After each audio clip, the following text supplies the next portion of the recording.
Et bonjour à tous, c'est reparti pour une nouvelle vidéo. Alors malgré les déboires rencontrés au jardin, on se décourage pas. Et on est lundi, là on commence par un petit point sur le meuble à semis. Donc déjà, première chose, j'ai fait un petit semis de haricots parce que les haricots ils n'arrêtent pas de se faire manger par les limaces au potager. Donc j'ai fait tous ces godets là de haricots. Je vais les laisser pousser ici, puis je les repiquerai quand ils seront suffisamment grands. Et donc là je vous montre mes tomates. Vous voyez, elles végètent. Ça va vraiment pas fort. Elles ont les feuilles qui jaunissent et tout. Enfin, pourtant, elles manquent pas de lumière.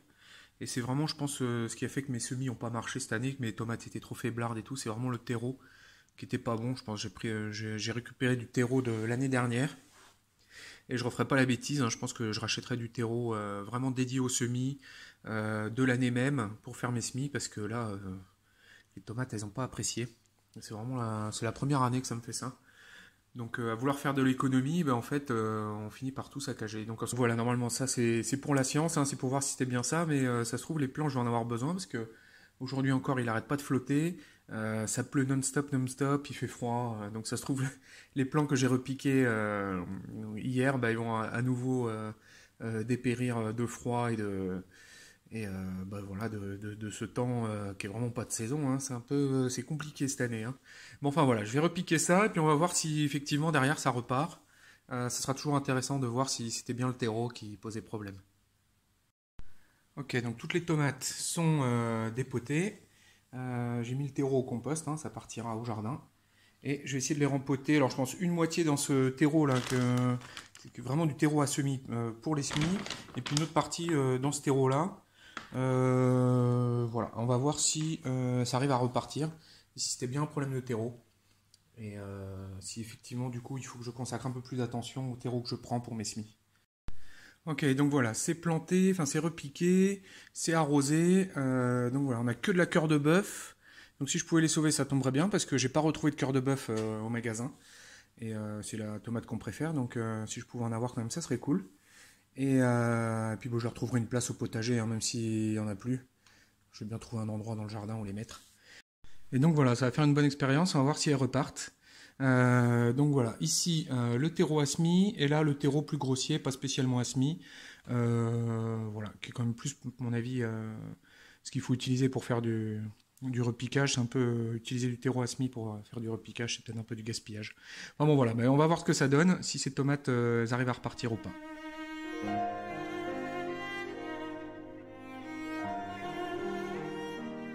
Ok, donc on est vendredi et franchement, il y a eu du mieux. Alors là déjà, vous voyez devant, c'est 9 concombres que j'ai réussi à faire pousser là dans mes alvéoles et que j'ai repiqué dans des godets individuels.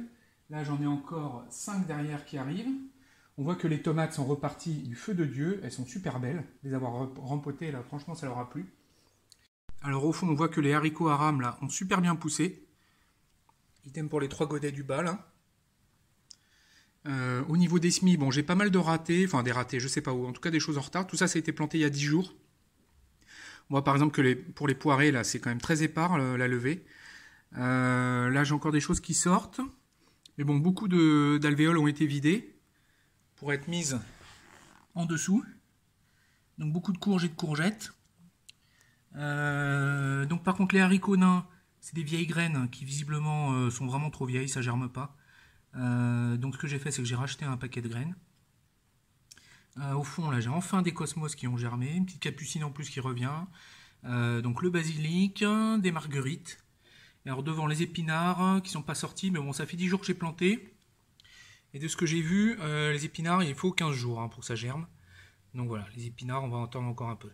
Mais bon, ça se passe quand même plutôt pas mal. Et tout ça va partir au jardin, les plus gros plants. Donc niveau semis, ça se passe bien. Bon, donc clairement, il faut que je fasse plus attention à la qualité de mon terreau.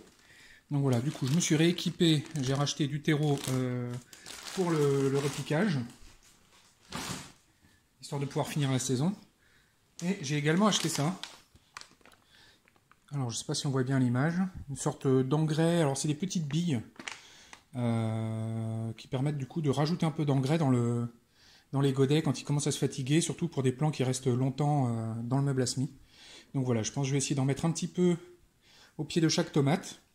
Alors voilà, si vous avez l'habitude d'utiliser ce genre de choses, je serais curieux que vous me disiez comment vous faites. Est-ce que vous l'enterrez ou pas, ou est-ce qu'on le dépose juste à la surface? Moi, je vais le déposer juste à la surface. Je pense que ça va fondre avec le temps et puis avec l'humidité. Voilà, allez, je vais mettre ça.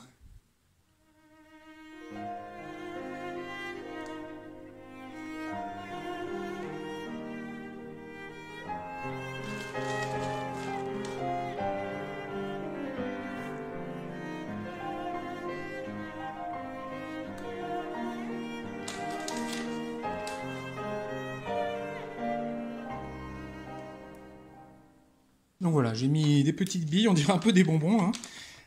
Donc il y a marqué que c'est utilisable en agriculture biologique. Donc voilà, je vais les laisser comme ça, puis avec les arrosages, je pense que ça va fondre petit à petit. Voilà, on va voir ce que ça donne.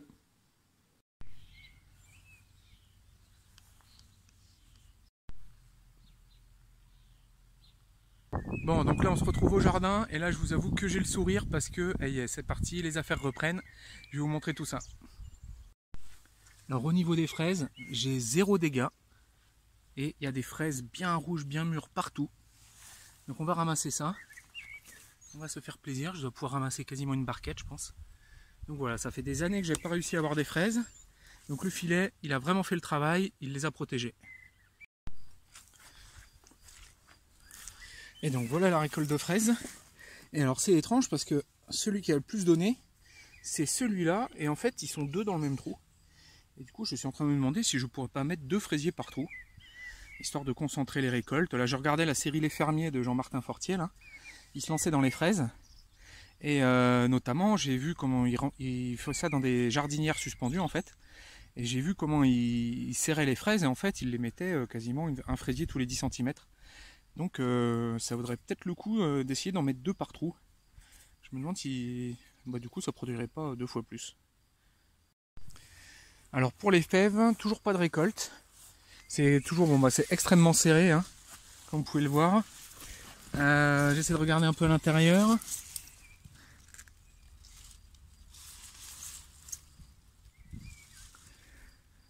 Donc voilà, je vois beaucoup de gousses avortées. Ou alors encore des toutes petites, qui sont encore toutes petites. Voilà, ici, là. Clairement, c'est trop serré, hein, je pense que ça manque de lumière. Ça a du mal à faire de la photosynthèse. Sur l'extérieur, là, j'en ai quand même quelques-unes. Alors, j'ai eu pas mal de commentaires de votre part. Vous me conseillez pas mal de les étêter, notamment pour enlever les têtes infestées de pucerons. Donc je pense que je vais m'attaquer à ça. Alors c'est pucerons plus fourmis, hein, donc du coup les pucerons sont protégés par les fourmis, histoire d'arranger les choses. Les pucerons m'ont envahi mon cerisier aussi derrière, là, puisque j'avais mis des scotch et tout, mais au bout d'un moment les scotch a fini par plus marcher. Et les fourmis finissent par repasser. Donc voilà, si vous avez une astuce pour empêcher les fourmis sur les arbres fruitiers, notamment, je pense qu'avec de la glu, peut-être ça pourrait marcher, ça tiendrait plus longtemps. Donc voilà, il y a Paysan Bio aussi en commentaire qui me dit que j'aurais peut-être un problème de déséquilibre potasse-nitrate, trop de nitrate par rapport à la potasse dans mon sol. Et il me suggère de mettre de la consoude. Alors effectivement, j'ai de la consoude. Je vais vous montrer ça. Regardez ça. Effectivement, je pourrais tailler tout ça puis mettre ça au pied. Mais bon, pour l'instant, les abeilles, elles aiment bien butiner dedans. Moi, je trouve ça joli. Et là, on arrive en juin. Je me dis que pour les fèves, là, ça va commencer à être un peu tard, le temps que ça fasse effet. Donc voilà, je pense que je vais étêter les fèves, je vais enlever les pucerons. Et puis déjà, ça sera pas mal, hein. Après, je pense que on va encore attendre un peu et puis on va espérer que ça finisse par pousser. En tout cas, du coup, j'en retiens quand même que s'il y a un problème de floraison, beaucoup de végétation pour peu de fleurs, c'est que, a priori, il n'y a pas assez de potassium et beaucoup de nitrate. Donc voilà, l'information est toujours bonne à avoir. Vos commentaires sont précieux. Bon, finalement, au vu de la date avancée à laquelle on est, le peu d'avancement des fèves, j'ai tout coupé, j'ai tout taillé. Et voilà, j'espère que ça va les faire rater un peu. Ça enlevait aussi beaucoup de pucerons parce que c'était quand même vraiment infesté. Voilà. Donc pour les fèves, une petite coupe chez le coiffeur. Alors pour ce qui est des patates, ça pousse vraiment super bien. Je pense que d'ici peu, on va pouvoir commencer à ramasser les premières patates, les pommes de terre nouvelles. Là, si j'essaie de creuser un peu et que je regarde. Ouais, c'est encore un peu tôt, je voudrais pas les abîmer. Et à mon avis, pas trop longtemps, pour en ramasser quelques-unes.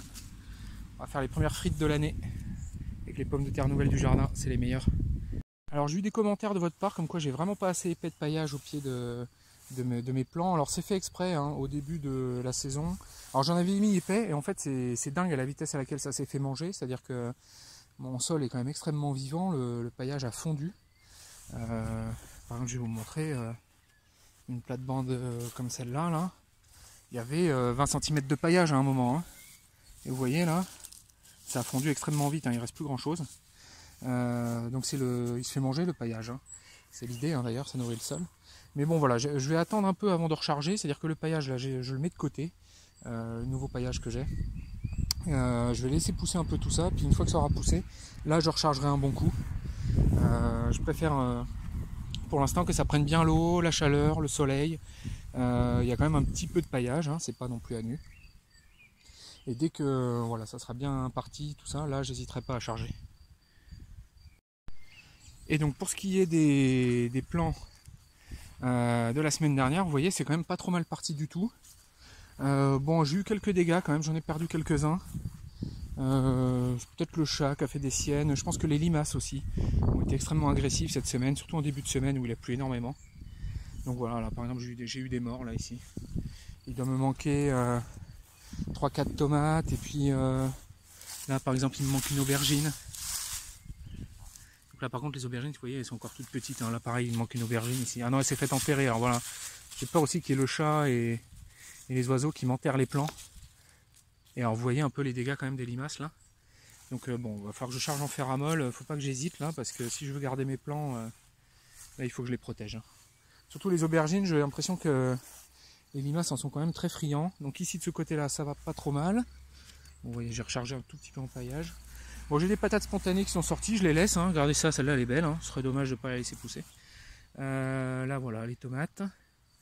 Pareil, ils ont l'air pas trop mal. Donc alors ouais, sur l'ail, l'oignon, hein, j'ai bien eu vos commentaires. Donc effectivement, alors là je m'en veux, hein, j'ai vraiment été pas malin, j'ai été idiot de pas y penser. Ça aurait été de buter en fait l'ail, hein, le mettre sur des petites buttes. Donc clairement pour l'an prochain je pense à ça. Surtout que je le savais, je l'avais déjà lu, en plus j'y ai pas pensé quand je les ai plantés. Donc clairement faire des petites buttes. Et bon alors le sol est beaucoup trop riche. Hein. Là, clairement là, le côté faire pousser ça dans l'humus, ça aime pas trop. Mais bon voilà, d'avoir paillé en plus par-dessus avec des feuilles, c'était quand même clairement tôt dans la saison pour faire ça. Donc ça a gardé encore un peu plus l'humidité. Donc bon, j'ai accumulé les bêtises sur les aliacées. Là pour le coup, l'an prochain j'essaierai de faire mieux quoi. Mais bon, la récolte de cette année va pas être bonne. Hein. Clairement, je sais pas ce que je vais ramasser. Regardez ça là, tout ça c'est tombé là. Tout ça c'est pourri. Hein. Il y a encore un qui est pourri. Tout ce qui est couché là, j'ai l'impression que c'est pourri. Hein. Ça n'a plus de racines de toute façon, puis c'est bouffé par la vermine. Donc voilà, cette partie là, c'est vraiment très compromis pour les récoltes. Il y en aura quand même un peu je pense, mais pas autant que ce que j'aurais souhaité. Et par rapport à ce que j'ai investi en plan, celle-là je pense qu'elle va être déficitaire. Hein. Cette culture-là risque d'être bien déficitaire. Au niveau des petits fruits, c'est magnifique. Bon, le jardin aurait besoin d'être nettoyé, hein, de tailler tout ça. Il va falloir que je trouve un moment pour faire ça. Peut-être pas aujourd'hui. Je vais voir si demain je trouve un petit moment pour passer la débroussailleuse, enfin le coup de bordure. Et donc voilà, les petits fruits là, vous voyez, les framboisiers sont magnifiques. Le groseillier est bien parti aussi. Alors je sais pas s'il faut que je protège ça avec des filets à oiseaux. J'imagine que oui. Sinon les oiseaux, j'imagine qu'ils vont venir tout becter. Alors, est-ce qu'il me reste quelque chose ici? J'avais planté un truc là. Non, ça s'est fait manger. Non, il n'y a plus rien. Ouais, non, les limaces, avec l'humidité qu'il y a eu là, les limaces ont été quand même très agressives. Hein. Va falloir que je protège un peu plus les cultures. Alors ici, comme je vous ai dit, j'ai quelques manques là de tomates, mais c'est pas grave du tout, puisque j'ai encore quasiment plus de 20 plants dans le meuble asmi de tomates cœur de bœuf qui attendent. Donc par contre je vais les garder le plus longtemps possible dans le meuble asmi cette fois. Et puis ben, quand elles seront vraiment bien grandes, bien touffues, je les amènerai ici. Donc les fraises, je vous ai montré, ça se passe super bien. Les carottes, regardez, elles sont belles. Hein. Pas trop de mauvaises herbes. J'ai fait un petit désherbage la semaine dernière. Là, voici, là il y a un gros pissenlit. Alors, la carotte, c'est quand même une des cultures compliquées à gérer. Hein. Gérer l'enherbement de la carotte. Je sais pas comment vous faites vous. Mais je trouve que c'est une des cultures qui demande le plus de travail en fait. Pour ce qu'elle rapporte.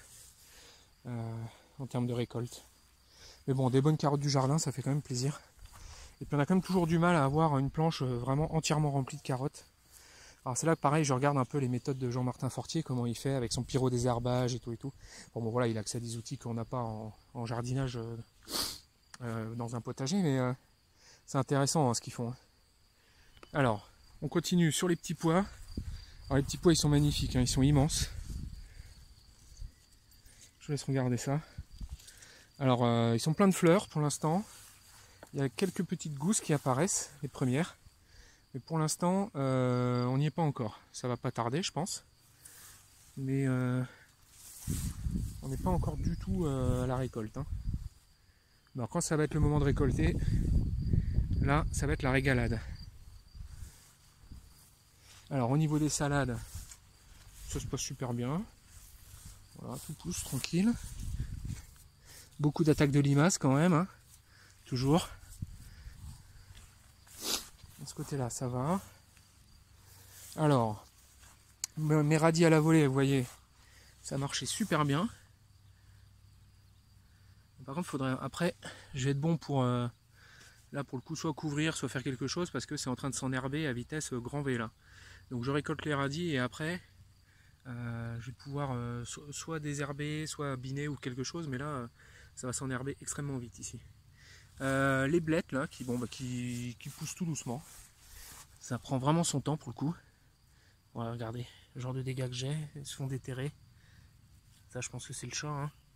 Voilà, il me les a. Donc voilà, là j'ai perdu un des Smith blettes. Bon, j'en ai quelques-uns qui arrivent à la maison, donc je vais pouvoir reboucher les trous avec. Mais les blettes cette année, ça va pas être extraordinaire. Hein. Entre les Smith qui n'ont pas très bien marché, plus ceux-là là, qui ont du mal à pousser. Alors peut-être une deuxième session dans l'année, on verra. Donc les tournesols sont bien partis. Ceux qui ont survécu, ils sont vraiment bien partis. Les maïs aussi. Donc voilà, là-dessus, on est carrément bien.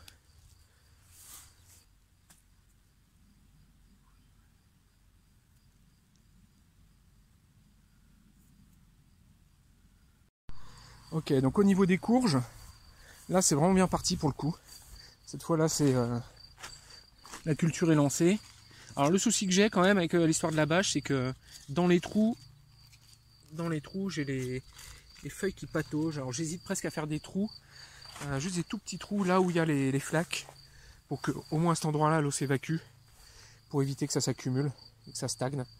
Et en plus ça pourrait faire des nids à moustiques, les eaux stagnantes comme ça. Donc voilà, je me dis que du coup il faudrait peut-être que je perce ça pour que l'eau s'évacue. Mais bon, l'eau maintenant, l'eau avec son poids permet de maintenir la bâche aussi, donc bon, j'hésite. Mais sinon, regardez ça, c'est bien parti tout ça. Hein. Ça n'a pas été attaqué par les limaces en plus. Et regardez, là, j'ai les premières courgettes qui arrivent. Vous voyez celle-là, là, donc, d'ici une semaine ou deux, on se lance dans la récolte de courgettes. Et alors, au niveau des courges, pareil, c'est pas trop mal. Bon, c'est pas fameux partout non plus, hein, c'est toujours pareil. Il y a quand même celui-là, par exemple, il s'est fait manger. Donc celui-là, il se fait manger par les limaces. Ah, salut toi.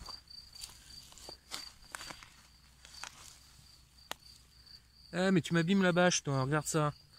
Avec tes griffes.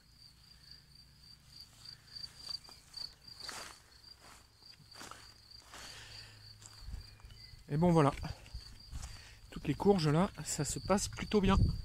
Et vous voyez, du coup, les piquets, c'est assez efficace, j'ai l'impression, pour le chat, parce que du coup, le chat, il évite de trop abîmer les plantes. Donc, typiquement, j'aurais mis des piquets au pied des blettes, que je vous ai montré à l'instant, ça aurait peut-être évité que le chat les déterre. Bon, on va aller faire un tour au fond du jardin, voir les patates sur gazon, et on aura fait le tour.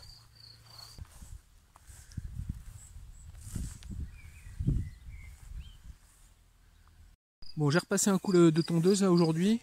Mais vous voyez, je préfère pour l'instant stocker de côté en fait les tontes pour les mettre plus tard d'ici peut-être 2 à 3 semaines. le temps que les plants soient vraiment bien partis. Et une fois que tout sera bien parti, là pour le coup, je mettrai la dose au pied de chacun des plants. Alors du côté des fruitiers là que j'ai planté à l'hiver dernier, bah écoutez, ça se porte plutôt bien. Vous avez vu le rosier au fond là qui grimpe haut là dans l'arbre, c'est joli hein. Donc les amandiers ils vont pas donner d'amandes, mais bon, ils se portent bien, ça pousse bien. Lui non plus, il n'y a pas de fruits.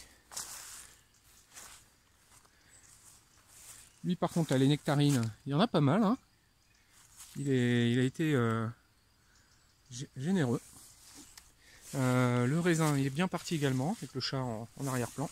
Et alors, le truc qui marche du feu de Dieu, voilà, les patates sur gazon.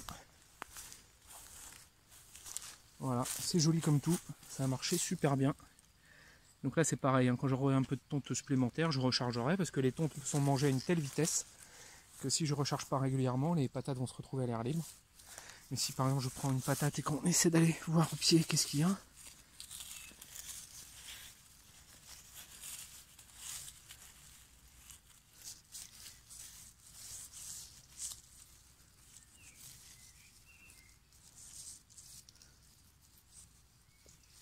non, c'est encore tôt, je sens rien. Donc bon, j'ai évité de l'abîmer pour rien.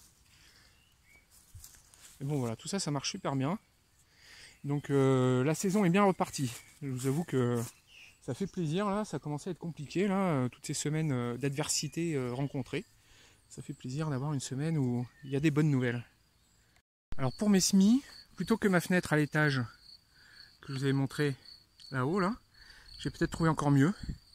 J'ai ce cabanon de jardin là, ce garage, qui est super bien situé, qui prend bien la lumière jusque quasiment 18-19 heures, qui a la lumière quasiment 7-8 heures par jour. Et je me disais que si j'arrachais, en plus il faut que je le retape parce qu'il est vraiment vieux, le bardage a vraiment besoin d'être refait. Et tant qu'à faire, quitte à refaire le bardage, sur la première partie, donc là, le premier coin qui est le plus au soleil, mettre des plaques de plexiglas à la place, couper également un peu la tôle au niveau du plafond pour que le plexiglas après il aille également un peu sur le plafond.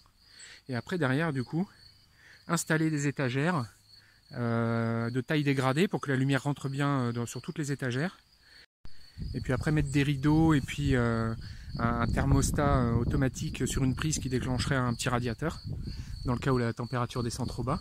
Et là je pense que si je mets ça sur 3 mètres de large là, il y a moyen de faire une super serre à semis, hein, vraiment de pouvoir faire 300-400 plants. Donc toujours pareil là du coup dans des bacs que j'inonderais d'eau.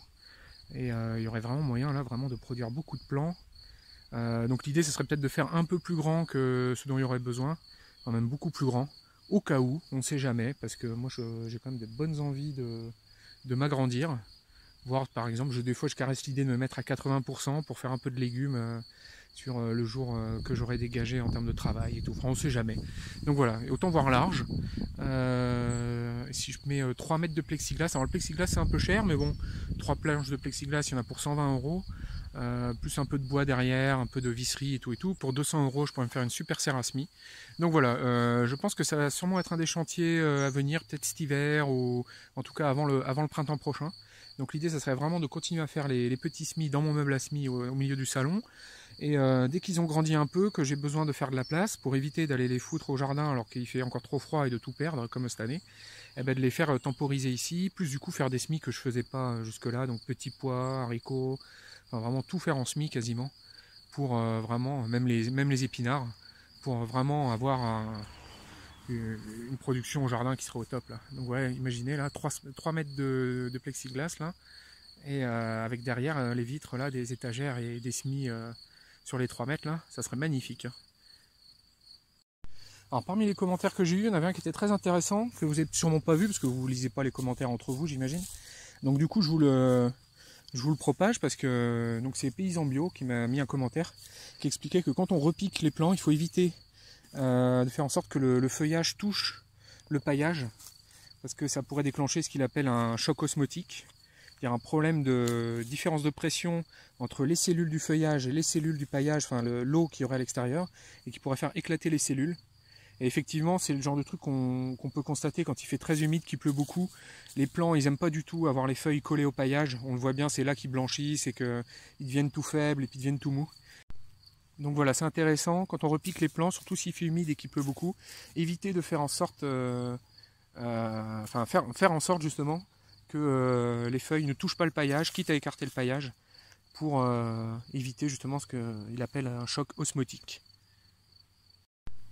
Alors voilà, je viens de couper une salade. Alors, je vous laisse admirer la faune qu'il y a là-dedans, donc beaucoup de cloportes, beaucoup de vers.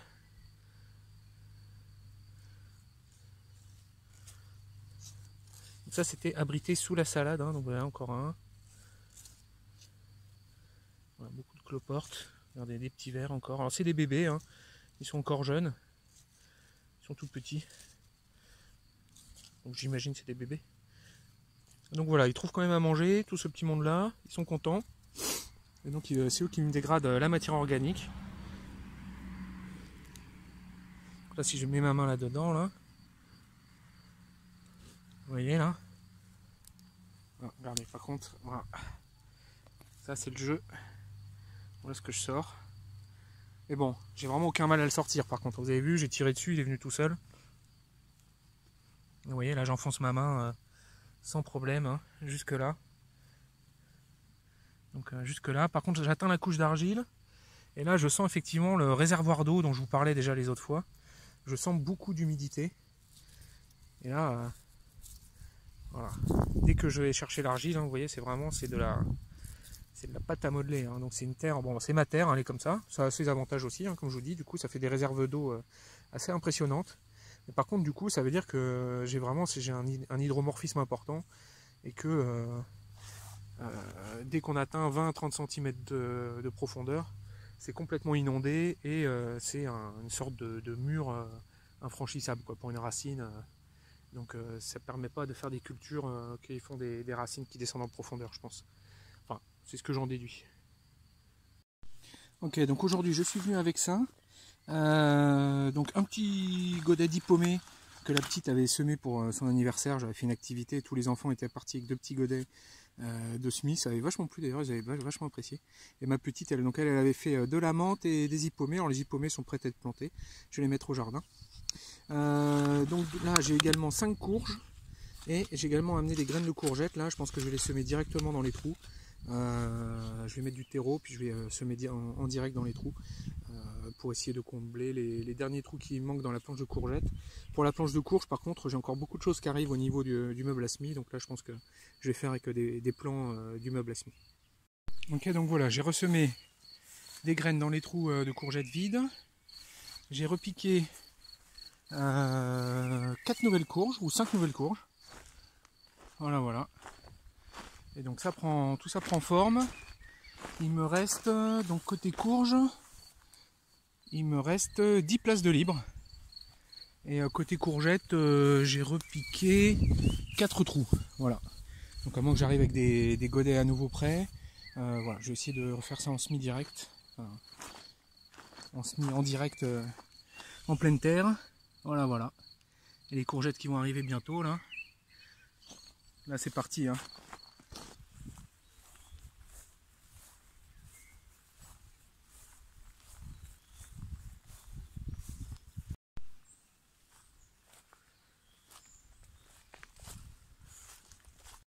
Alors du côté de la plate-bande d'aromatique, donc ça se passe plutôt pas mal. Là j'ai le persil qui est bien sorti.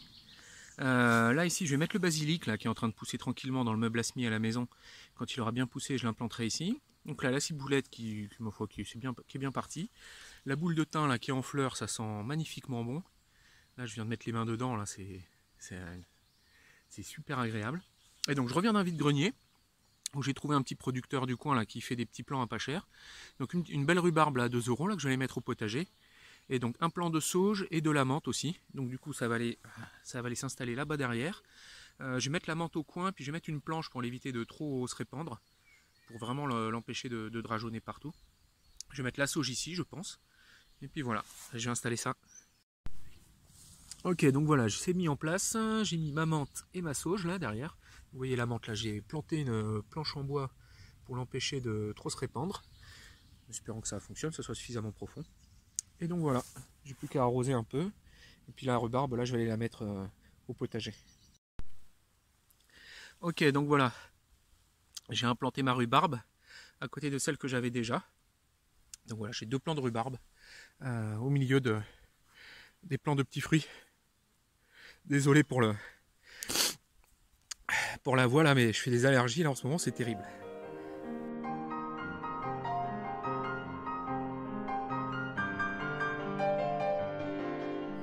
Bon, donc voilà, il est 4 h de l'après-midi, vous voyez, c'est encore en plein soleil.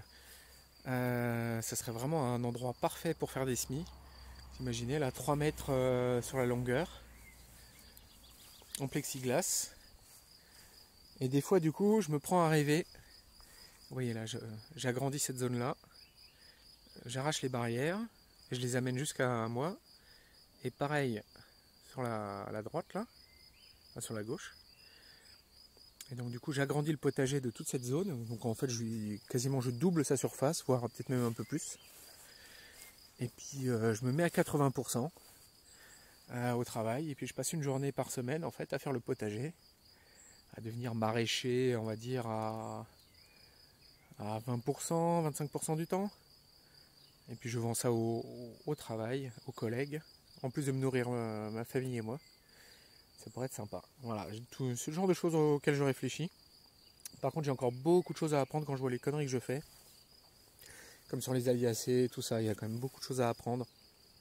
Je suis pas sûr que mon système de bac aussi soit optimal. Donc bon voilà, il faut que je réfléchisse à tout ça. Je vais laisser quelques années encore s'écouler. Mais je pense qu'à terme, il va se finir par se passer quelque chose comme ça. En plus, moi je suis informaticien. Il y a moyen de travailler depuis chez moi une partie de la semaine. Donc ça serait vraiment intéressant. Si je ragrandis tout ça, franchement là je gagne encore 500 mètres carrés, j'arriverai à un potager de 1000 mètres carrés. Là il y aurait vraiment moyen de s'amuser, de faire des choses vraiment belles quoi. Voilà, voilà. Bon, donc tout ça c'est en réflexion, je réfléchis à tout ça.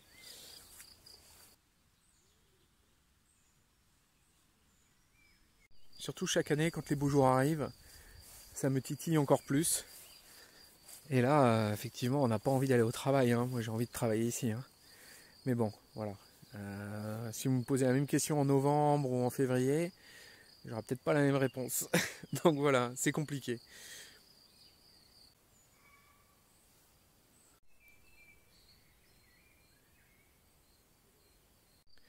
Bon, et puis voilà, j'ai trouvé le temps de faire une petite coupe au potager. Ma foi, ça lui va bien. Il y avait besoin, hein, parce qu'il y avait des herbes à 40 cm de haut un peu partout. Donc là, voilà, il respire. Et puis pour les maladies, tout ça, c'est pas mal parce que quand les herbes sont trop hautes, l'humidité stagne longtemps au niveau du sol. Donc pour certaines plantes, comme justement tout ce qui est solanacée et tout, il faut éviter que ça stagne de trop. Donc je pense que c'était une bonne action à prendre. Et puis c'est toujours sympa, hein, ça fait toujours propre. Voilà. Bon et donc voilà, les affaires reprennent. Bah écoutez, vous me voyez ravi. Ces dernières semaines c'était plutôt compliqué.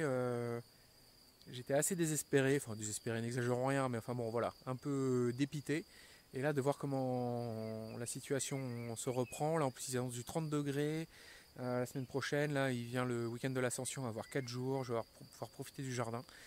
Donc bah, écoutez, moi je suis ravi de tout ce qui se passe et puis bah, il s'annonce des récoltes magnifiques. Puis je vous laisse apprécier la taille des petits pois qui sont plus grands que moi. Donc écoutez, tout se passe très bien. C'est une année très différente de celle de l'an dernier. C'est ça qui est intéressant au potager, c'est qu'il n'y a pas une année qui se ressemble. Et puis bah, écoutez, moi je vous souhaite une bonne semaine et puis je vous dis à bientôt.